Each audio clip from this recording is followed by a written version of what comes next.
Good evening, YouTube. It is Hannah from Smaugish, and I'm going to be doing a Q&A video. I left some comments and a story on Instagram asking you for some questions because I figure I fancy doing a Q&A. And I got a few responses, so definitely more than I thought I was going to get. So thank you very much if anybody that gave me a question. I really appreciate it. Before I get into answering your questions, please remember to like and leave me a comment, and do subscribe to my channel because it really does help. Every subscription, every view, every like really helps. So yeah, without further ado, let's see what you've asked me. I got my questions because I use my phone for filming. I got my questions written down, so let's go. Mama to Charlie asked me, are you going to give up teaching? And if so, what career have you got in mind? Oh, and by the way, I think you're pretty awesome. Thank you, thank you. So here's the thing. Obviously, I'm going to be leaving teaching while I go back to uni and do my master's degree. So I am teaching up until the summer. I've got a potential update about the whole job situation, which when it's a bit more confirmed I might mention here. But anyway, yeah, so I will be taking at least a year out of teaching to do my master's degree. Ideally, I would really like to follow on my master's degree with a PhD. I have a few ideas for the things I'd like to research and write about at PhD level, which I might, because I'm hyper organised, but also from, I don't know if you already know, but I studied for a master's degree and actually got accepted onto a PhD programme about 7 years ago now. Obviously I didn't do the PhD, but I know how difficult it is, I know the process, and I know how quick everything goes. So really, I don't actually think I am being over prepared, but I'm probably going to take my dissertation and PhD proposal ideas with me when I visit the university at the end of this month to just see, you know, how they are. But yes, so the career I would have in mind that I'm nearly 30, I've just got to give it a go, is an academic. I would love to be a teacher, but of like higher level and like older students, so like a lecturer or whatever, and a writer. I'm currently writing a children's book, which I really hope will be finished by the time I go off to uni, because I don't think I'll get much time to write it then. So yeah, that would be my career, which I've just got to have a go, and if it doesn't work out, then hey, everyone needs teachers, and I can always sign up for a supply agency. So yeah, for the time being, I am definitely giving up teaching. Whether or not I come back to it is yet to be seen, but yes, that was a good question. Foxy Vegan asked me, what's your favourite ghoulish thing to do? So obviously I'm very dark and spooky, but I'd love to be able to go to like scare mazes and horror parks and stuff, but I'm a massive wimp. I have a hugely overactive imagination, so I kind of scare myself out of going into these things because I just get too into it, and I have serious social anxiety, so I don't like people getting all up in the grill, and that's exactly what happens in most of these scare parks. So I read reviews of scare mazes and stuff, and I just think it sounds amazing, and I really wish I could do it, but I can't. So I would say that if I wasn't such a scaredy cat. So I think if you count it as a ghoulish thing, I really like reading and watching horror films and horror gothic literature. I think I actually prefer the books because, again, I have that super overactive imagination, so I really like that. Also, I like watching The Addams Family and the Monsters. It's pretty ghoulish. Ruby's Witchy Path asked, why/how are you a Hufflepuff? So the first thing I've got to say is it's official because I took the Pottermore sorting test. I've taken it a few times just out of interest, and I'm always a Hufflepuff on Pottermore. And seeing as J.K. Rowling created the sorting quiz on Pottermore, I'm going to take that as the true thing. So I am truly a Hufflepuff according to Pottermore, so that means I'm truly a Hufflepuff in life. And yeah, so I'm a Hufflepuff via Pottermore. But as to the actual how and why, like if you mean what makes me a Hufflepuff, I am loyal almost to a fault. Like I actually think it can be a negative as well as a positive. It can be a weakness as well as a strength, because I let people walk all over me, and probably when they don't deserve my loyalty, I am still loyal to them. So yeah, that's definitely one of my biggest Hufflepuff traits. I'm also I'm patient when I need to be. I can be impatient sometimes, but I'm patient when I need to be, especially in my job as a teacher. You have to be patient. You have to have a lot of patience. And I can be hardworking when I need to be, when I want to be, when it's something that I'm interested in, like a typical Taurus trait really, which is also very Hufflepuffy. But I think the most important thing that makes me a Hufflepuff is that I'm fair. I have a real sense of fairness and justice, and if something isn't fair, I get really, like, it personally affects me if I feel that either something someone else is going through isn't fair or something I've been put through isn't fair. So those are the qualities that make me very Hufflepuff. I'm also pretty friendly, and I try not to judge people, and I will be friends with pretty much anybody, which again, you know, Helga Hufflepuff has said, say she'll have the lot and teach them just the same. So I kind of feel that way myself. So yeah, that's why I am a Hufflepuff. Forrest Be Mine asked, how's your bullet journal stuff going? I'm really struggling to keep up.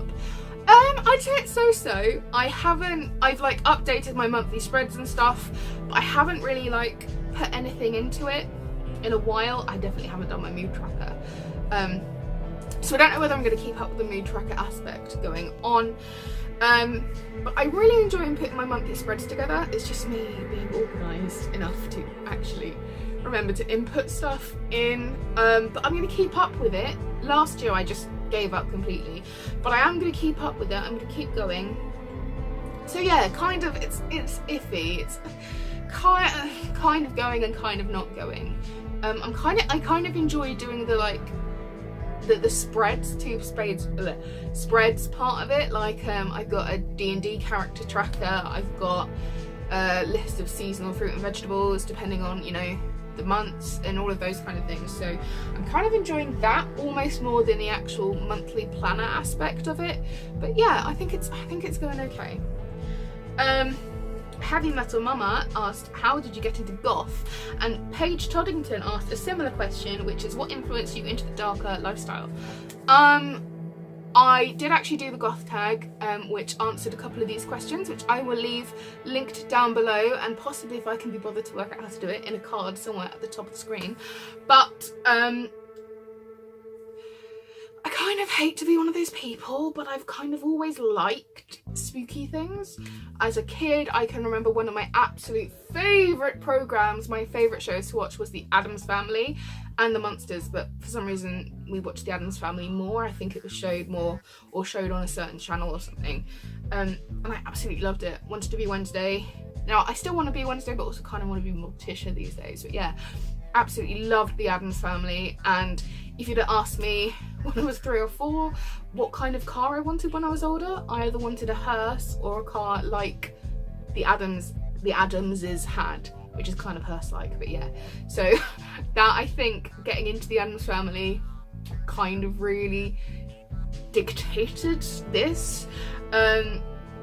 Also, my parents are very religious, so growing up I wasn't allowed to watch things like The Night Before Christmas, but we had a sing-along songs video. I don't know if you remember those, but Disney released sing-along songs collections, and they were literally half an hour of songs from their films with the words across the bottom of the screen, so you could sing along. And one of them, I remember, had What's This from The Night Before Christmas, and I was absolutely obsessed. I would watch that and then rewind it to just watch that bit over and over again, because he was so cool to me, like so cool. I really loved it. I loved the fact that he was a skeleton.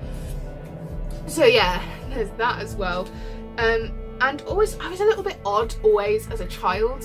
And I wouldn't have said I wasn't necessarily a loner or an outcast, but I was one of those people that I had a couple of good friends, at school, especially primary school, but I kind of could flit and talk and hang out with anybody in my class. So I was one of those people that it seemed like I had lots of friends, but I actually didn't. So I was always a bit weird and didn't quite fit in. And I liked medieval stuff. I liked vampire-y things and werewolfy things as soon as I understood what that was. And I guess also, like, when I was little, my favourite animals were snakes and spiders. I can remember there's a funny story of which I might do an actual story time on this if anyone's interested. If you are, let me know down below. But on holiday in Spain when I was about 5 or 6, my brother actually got bitten by a baboon and, you know, possibly could have had rabies, and we were in the middle of the mountains away from nowhere, but I wouldn't let my parents take us to go and find a doctor until I had seen some albino pythons, because I'd been told that there are albino pythons and I wanted to see the damn albino pythons. So yeah, if you want to hear that full story, I will happily do a story time, just let me know. So yeah, I've kind of always been into it, and then just as I grew up, I got more into the artwork and the literature and the music, and, you know, the dress sense kind of seeped its way into it. So yeah, kind of always been gothy, darkly inclined sort of person.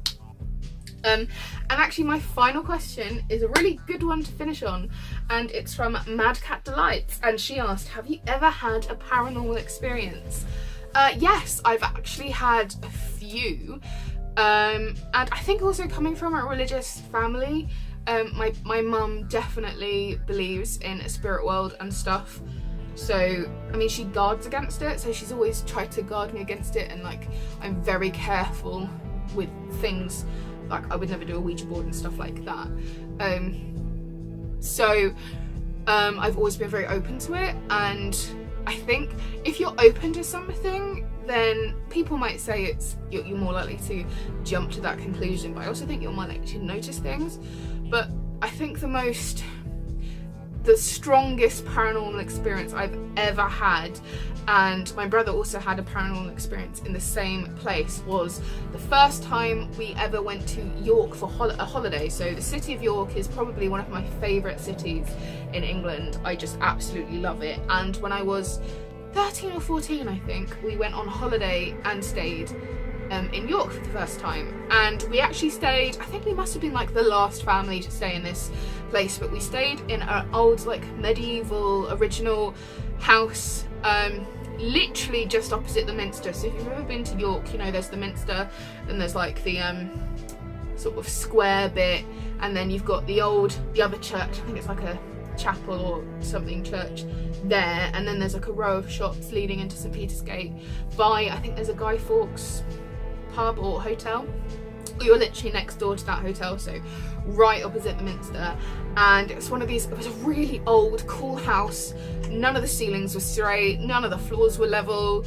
It had kind of like a room on each floor, and my brother and I were right on the top floor with these really old windows, and to get up to our bedroom you had to go up a really steep set of stairs, and then the bathroom, like the toilet and stuff, there was a door. So if you go up the stairs, there was our door to our bedroom here, and then there was the bathroom door was like here, so that there was a step, there was a gap in between, so you had to either come out of our room, step down and then step up, or come out of our room and sort of step across the gap to get to the bathroom, if that makes sense. And I remember it was the middle of the night, I got up, I needed to go to the toilet, and you know, I was half asleep, and I opened the door to go to the bathroom. I completely forgot where I was, and I forgot about the step, so I just stepped out and lost my footing, and I started tipping down the stairs, and there was absolutely no one else awake at the time, and I was caught by these strong hands who kind of steadied me, picked me up, made sure I was okay, and then kind of guided me into the bathroom. There was no one around. There was absolutely no one around, and I can distinctly remember these hands catching me and steadying me.